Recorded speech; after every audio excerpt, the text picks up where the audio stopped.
สบายทุกคนตอนนี้จอยก็อยู่ที่นครหลวงเวียงจันทร์เด้อตอนเสาร์เลยมื้อนี้จอยก็คือสิมาถ่ายคลิป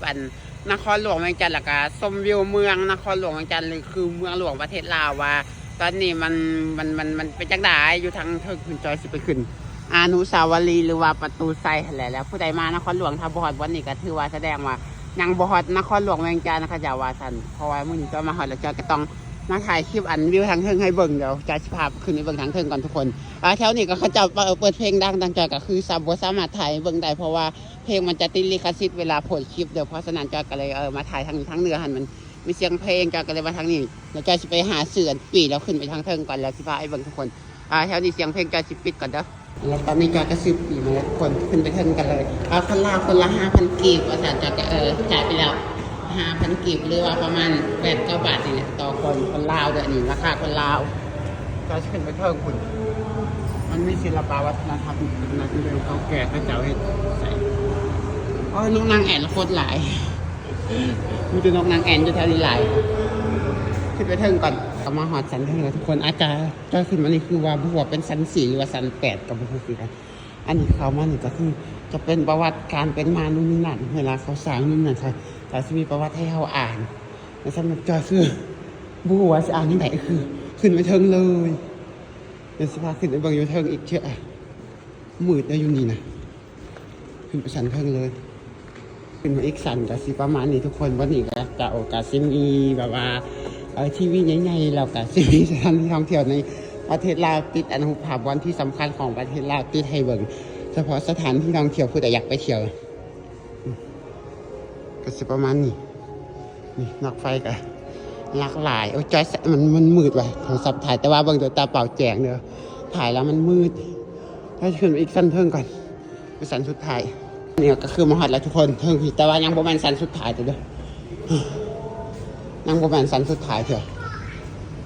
โอ้ทุกคนงาม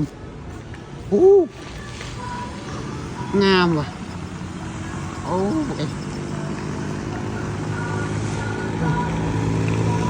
ยังบ่แม่นส่วนสันสุดท้ายเถอะว่าเดี๋ยวจะขึ้นไปเทิงก่อนถ้านี่เบิ่งมันบ่งามจะขึ้นอีกสันเทิง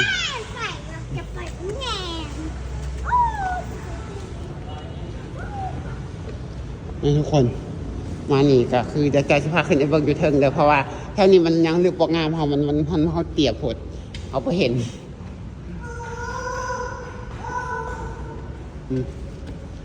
ในสันเทิงมันอาจจะแจ้งกว่าแล้วก็เห็นมุมกว้างกว่าไกลกว่าเรายังมีสันสุดท้ายอีกสันหนึ่งแต่ว่าสันสุดท้ายเขาจะเอาไปให้ขึ้นเลยทุกคนสันสุดท้ายมันจะแคบเขาจับปิดเลยไว้ให้คนขึ้นคนเทิงขึ้นมันแคบเดี๋ยวไม่ได้กว่าเลยที่นี่ก็สิไม่พลาดน้ำผู้ใดมักไหวพระสามารถเข้ามาไหวได้จะ15 มันก่อนไปเบิ่งทางหนาก่อนเด้อเสียงเพลงก็ดังกว่าเสือประยักถ่ายวันไหนมันเสียงเพลงดังเดียวจะมีลิขสิทธิ์อันนี้คือเมืองหลวงในนครหลวงเวียงจันทร์ประเทศลาวเลยทุกคนมุมสูงก็สิประมาณนี้เมืองหลวงแห่งประเทศลาวนครหลวงเวียงจันทร์ยังมีอีกสันหนึ่งอยู่เทิงเลยทุกคนนี่สันหนานสันสุดท้ายแต่ว่าขึ้นบ่ได้มันแคบเขาจะไว้ให้ขึ้นโอ้โหอันนี้คือเมืองหลวงประเทศลาวเด้อกำลังข้าเจ้ากำลังสร้างตึกขึ้นเรื่อยๆนับหมื่นมันกันหลายขึ้นเรื่อยๆแล้วโอ้ทุกคนบอกมันถ้าบนด้วยตาเปล่ามันก็คือใหญ่แห้งเลยเด้อนครหลวงเวียงจันทร์เมืองหลวงประเทศลาว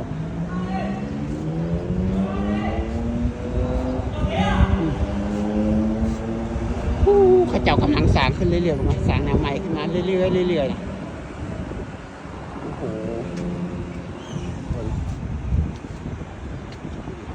อันนี้จะเป็นใบสื่อสุดทานท่านจะเป็นห่อคำเลยข้าเจ้าขาย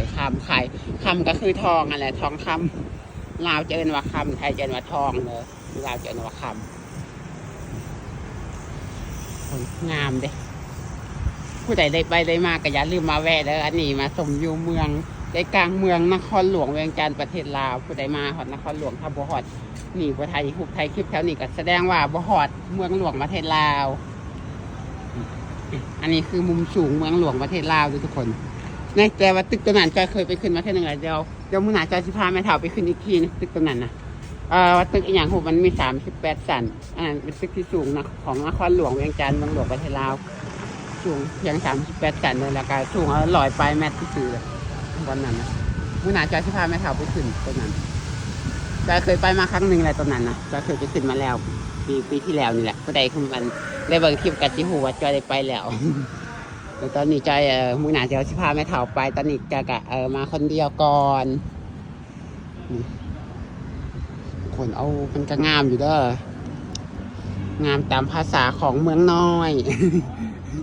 แล้วพบกันใหม่ได้คลิปหน้าสำหรับคลิปนี้ขอจบสำเนียงแล้ววันละบ๊ายบาย